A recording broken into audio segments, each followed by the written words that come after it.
Shalom, Mishpacha. Welcome to the Megillah of Matthew. Tonight we are continuing in chapter 22. As we said last session, Yeshua is teaching in the temple on Sunday, which would have been Nisan 11, and 3 days before his death on the stake. However, I'm going to have to back up a little bit. It's very difficult to determine exactly when each day occurs by examining the events in the combined Gospels. And I overlooked one change, so I'm going to have to make a change. What is called the parable of the vineyard in Matthew 21 and taking the kingdom by force in Mark 12 are the same teaching event. And so we're going to have to depend on Mark to tell us what the day is until we reach Matthew 26, which again identifies the day for the first time. Mark chapter 11, verses 20 and 21 tells that Yeshua and his disciples departed Jerusalem in the evening on Sunday and returned the next morning to find the fig tree that Yeshua had cursed the day before had shriveled up. That was Monday morning. According to Mark's chronology, what is called the parable of the vineyard in Matthew 21 would have been on a Monday. So rather than being on Sunday, we are on Monday. And we began Yeshua's Monday activities with Matthew 21:33, the parable of the vineyard, which we taught last session. We'll get this all straightened out pretty soon. Matthew then continues through the Monday rather. Yeshua is teaching on Monday through the remainder of Matthew 21, 22, 23, 24, and also 25. So as our session opens tonight, it is Monday, Nisan 12, 2 days before Yeshua's death. Then the Pharisees went and plotted how they might trap him with a word. And they sent to him some of their disciples along with the Herodians, saying, "Teacher, we know that you're honest and teach the way of God in truth. And what others think doesn't concern you, for you do not look at men's appearance." Now, what we see here is that although the Pharisees were not in accord with the Sadducees with regard to theology, they wanted Yeshua eliminated so bad that they joined forces with the Sadducees in the effort to trap Yeshua.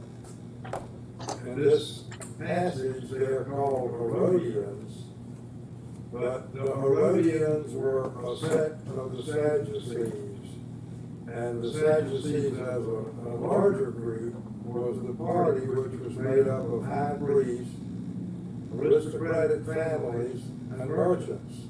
All of them were the wealthier elements of the population. This group was for the status quo, and they did not want anything, even the Messiah, to change their relationship with Rome. While we know that the Pharisees had no love for Rome, they wanted to get rid of Yeshua because he exposed their hypocrisy. And in this event that we're talking about, that we just read about, as they approached Yeshua, they used words of flattery as they sought to find some statement, as the verse says, to trap him with a word with which they would accuse him. The Greek word, underlying word here, is logos. We're all familiar with that term. It does mean word, but it can also be expanded to mean embodying an idea. They wanted to find some statement by Yeshua which either opposed Rome, the ruling power, or oppose some of their basic theology. Tell us, therefore, what do you think? Is it permitted to pay taxes to Caesar or not? The Greek word underlying taxes is kensos, and is translated as tribute. If we look up tribute in the dictionary, we find that it is a gift that is intended to show gratitude, respect, or admiration. And this was definitely not something that the people of Israel wanted to do to show admiration for Caesar. But in actuality, the kensos was a poll tax. It was a census tax, and by levying a 1 denarius tax on each person, a census was taken each year. The people hated it. Knowing how much the people hated this tax, Yeshua's questioners wanted to get him to say something against Rome or against what the people wanted him to say. But Yeshua, knowing their wickedness, says, "Why are you testing me, you hypocrites? Show me the tax money." So they brought him a denarius, and he said to them, "Whose image is this? And whose inscription?" "Caesar's," they said to him. At that particular time, coins were being minted under the emperor's authority. The denarius of Yeshua's day was minted by Tiberius, Emperor Tiberius. One side of the coin had an image of his face,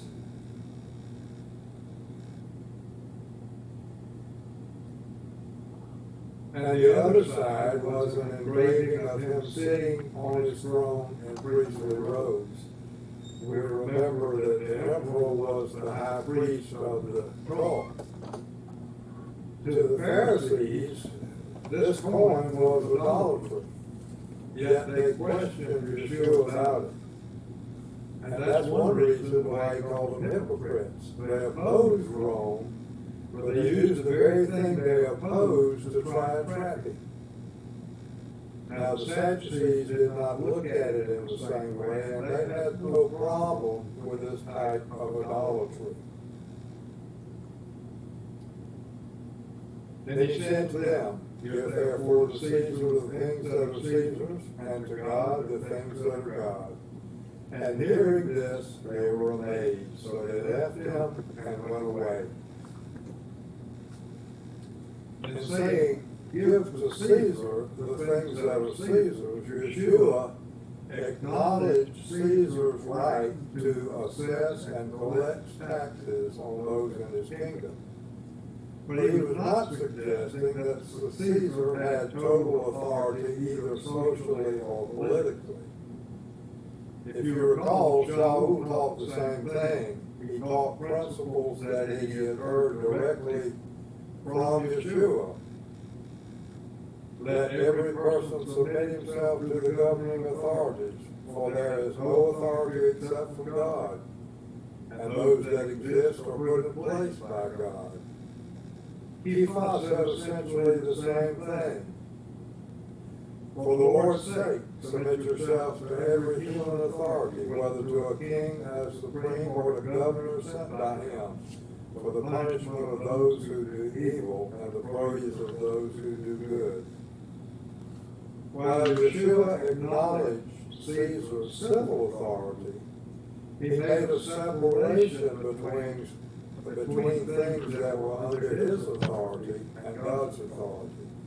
Give to God the things that are God's, that is, obedience to God's laws. Not succeeding and trapping Yeshua with his words, a different group of Sadducees came with another theological question. On that day, Sadducees who say there is no resurrection came to Yeshua and questioned him, saying, "Teacher, Moses said if someone dies having no children, his brother as next of kin shall marry his widow, and father children for his brother. Sadducees, who do not believe in the resurrection, another group of hypocrites, questioned Yeshua about the resurrection. Their question was about levirate marriage, a word that comes from the Hebrew levir, meaning husband's brother or brother-in-law. And this practice is described in Deuteronomy 25, 5 through 10, and it was a legitimate Torah practice. Verse 5 says, if brothers dwell together, and one of them dies and has no son, the dead man's wife is not to be married outside to a stranger. Her husband's brother is to go into her and take her as his wife and perform the duty of the brother-in-law. It was very important to Adonai that a man would have sons and thus keep his name alive.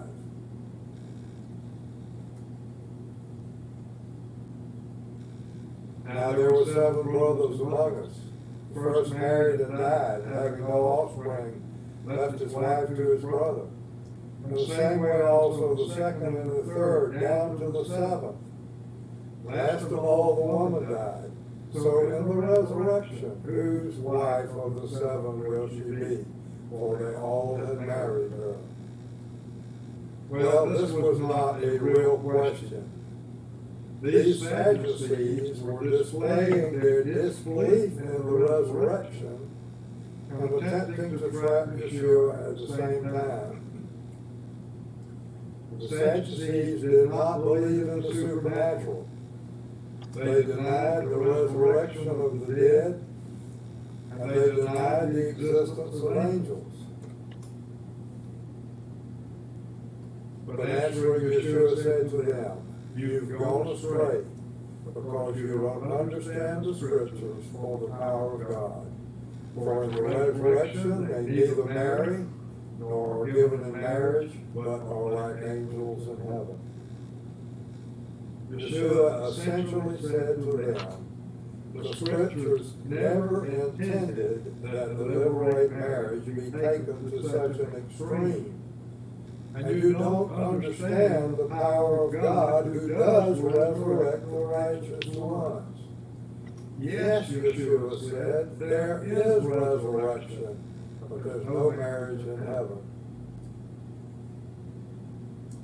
And then he said, but concerning the resurrection of the dead, haven't you read what was spoken to you by God, saying, I am the God of Abraham, and the God of Isaac, and the God of Jacob? He is not the God of the dead, but of the living.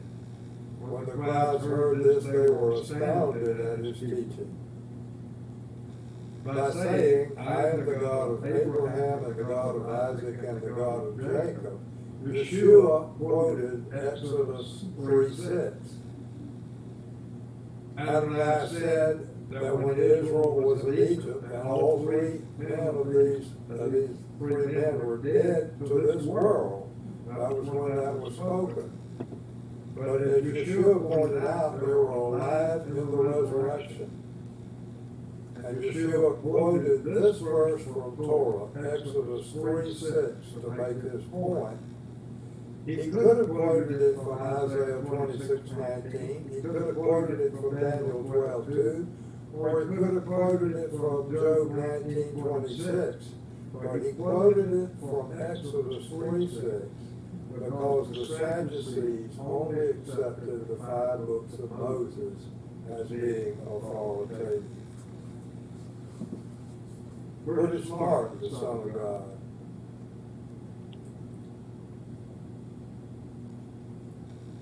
But the Pharisees, when they heard that Yeshua had silenced the Sadducees, gathered together in one place, and testing him, one of them, a lawyer, asked, Teacher, which is the greatest commandment in the Torah? Now there was an ongoing debate among the Pharisees regarding the importance of Torah commands. commands which were described as being either light or heavy, and there was not agreement about which was the most important. A lawyer, that is a Torah scholar, very craftily put this question to Yeshua, hoping to have him give a controversial answer. Yeshua's answer was brilliant. No one would take exception to it or challenge the statement in any way. And he said to him, "And you shall love Adonai your God with all your heart, with all your soul, and with all your mind. This is the first and greatest commandment. And the second is like it. You shall love your neighbor as yourself."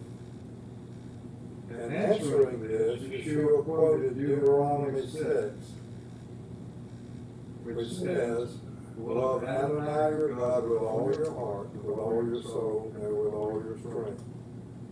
And this is the confession of the Shema, which occurs one verse before it, Deuteronomy 6:4. "Hear, O Israel, the Lord our God, the Lord is one. Shema Yisrael."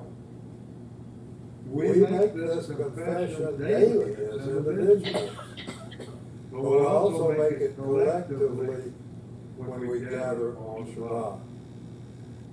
These Pharisees were certainly not going to challenge Yeshua on that statement.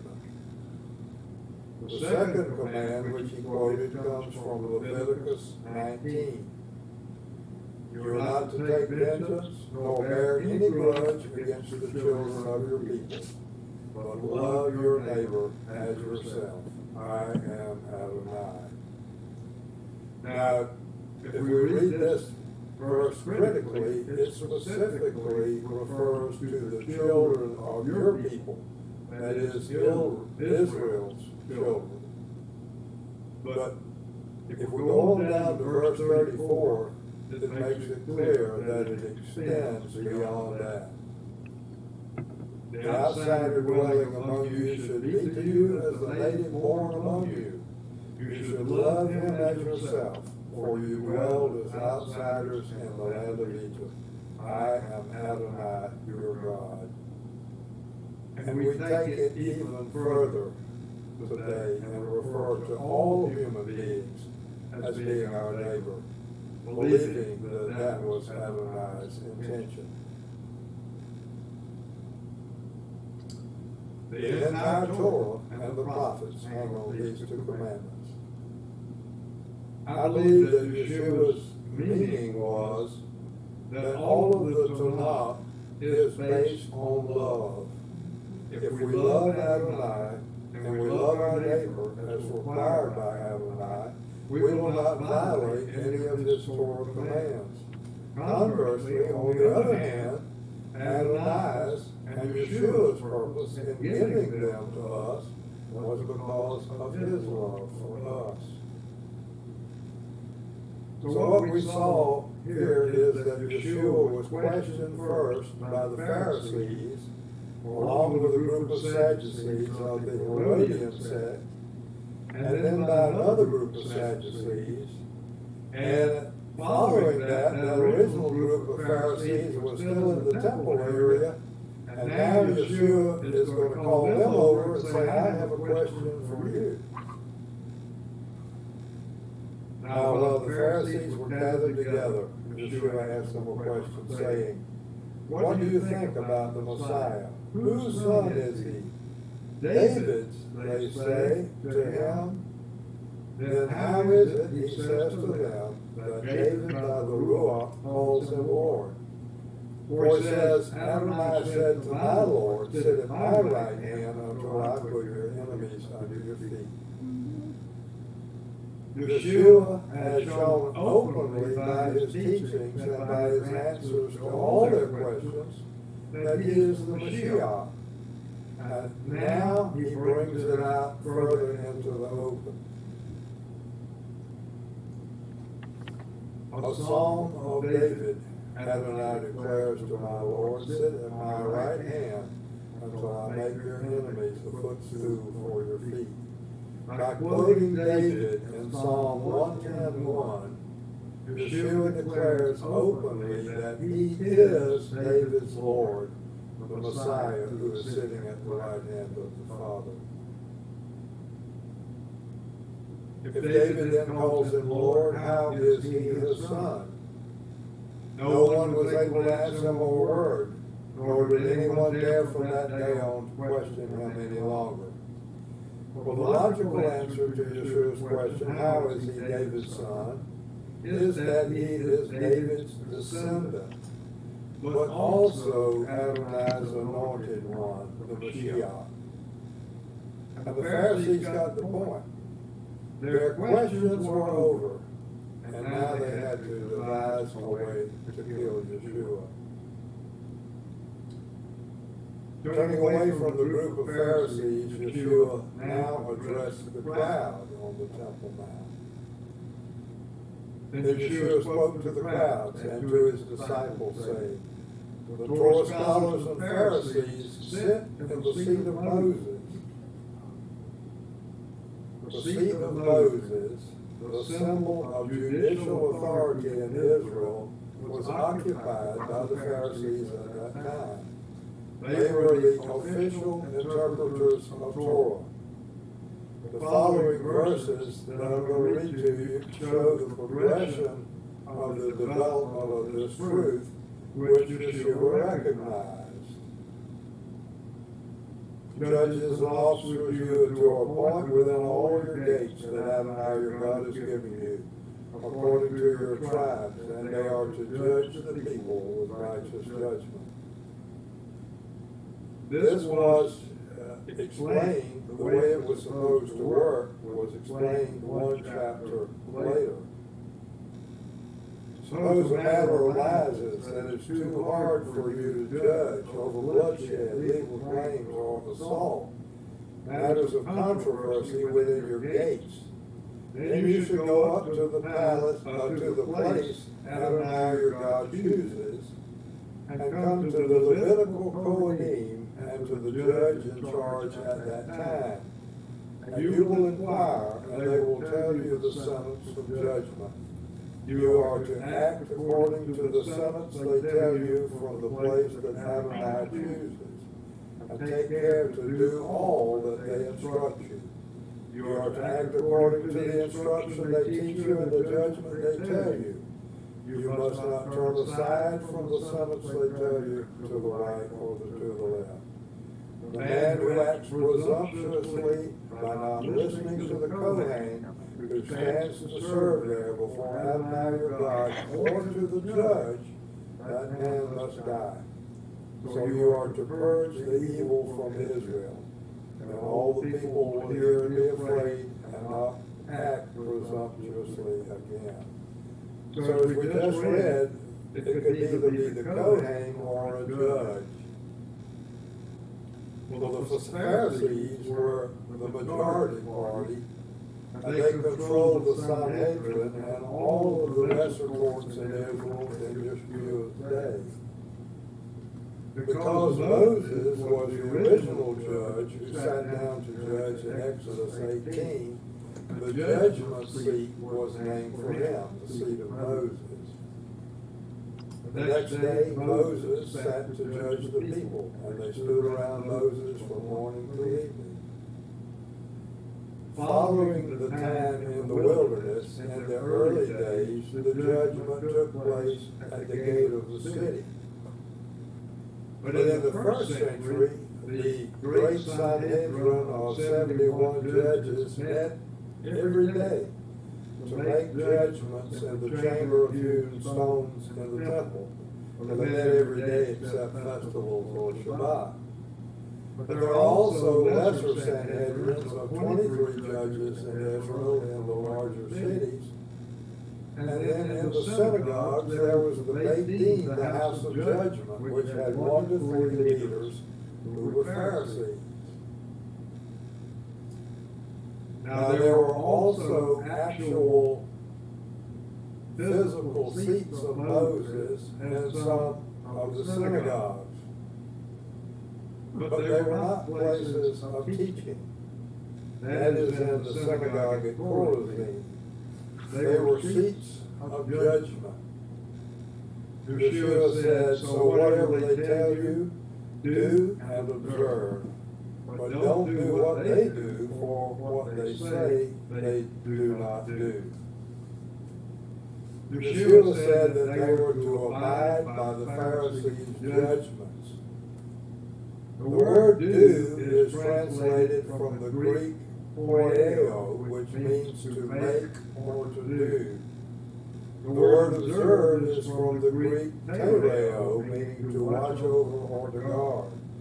So in interpreting this, Yeshua said, submit to their verdicts because they are in authority to judge, but don't follow their hypocritical examples because they don't follow what they themselves teach.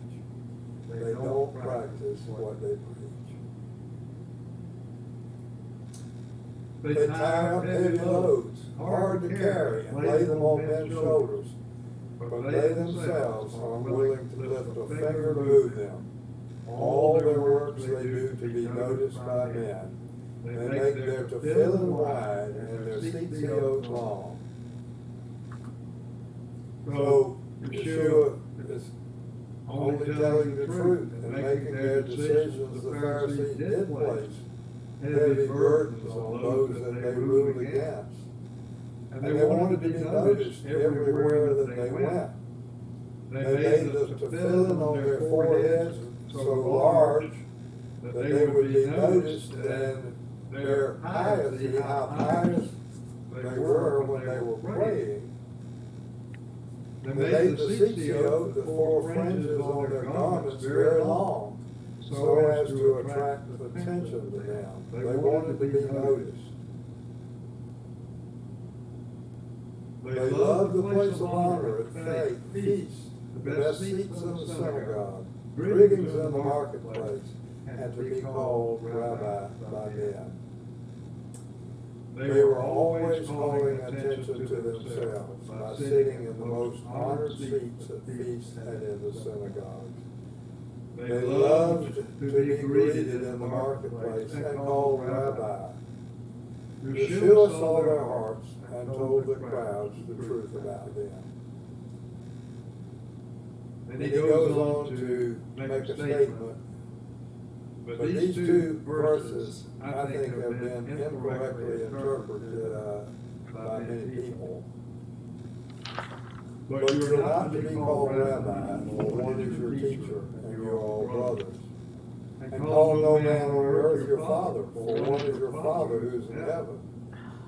Nor are you to be called teachers, for one is your teacher, the Messiah. To begin with, we can determine that for scriptural purposes, the rabbi does mean teacher. This verse shows it.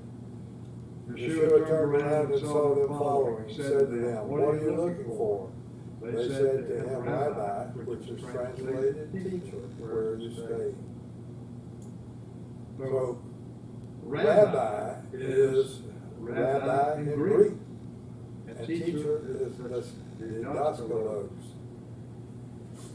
The problem was not being called rabbi or teacher as much as it was what the person being called by that name interpreted it to mean.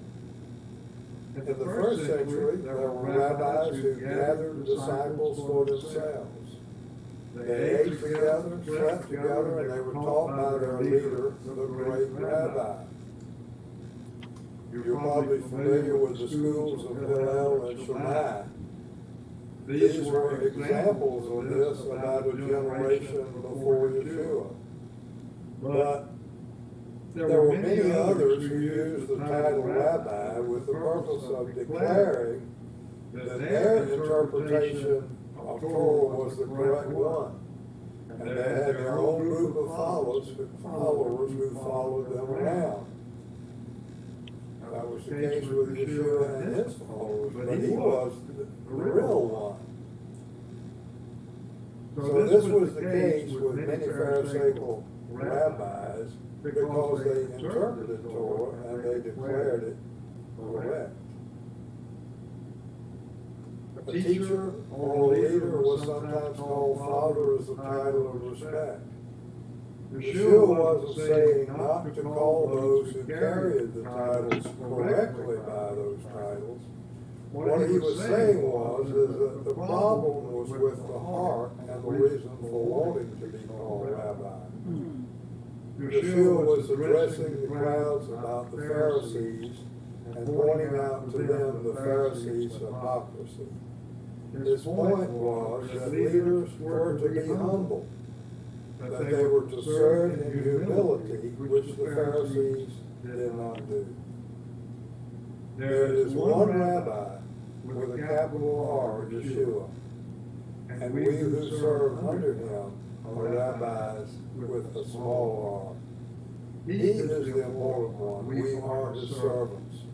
There is one Father, Adonai, but we are the fathers, with a small s, of children. There is one teacher with a capital T, and we are teachers, a small t under him. We are not to make ourselves more important than we are. But the hypocritical Pharisees were doing just that, seeking to be noticed by everything which they did. But the greatest among you shall be your servant. Whoever exalts himself shall be humbled, and whoever humbles himself shall be exalted. We are all called to be servants, leaders as well as congregants. Leaders who exalt themselves will be humbled in the end. So that's Yeshua's lesson for us. Tonight, we leave Yeshua in the temple on Monday afternoon, Nisan 12, 3 days before his death on the stake for us. Shalom Aleichem.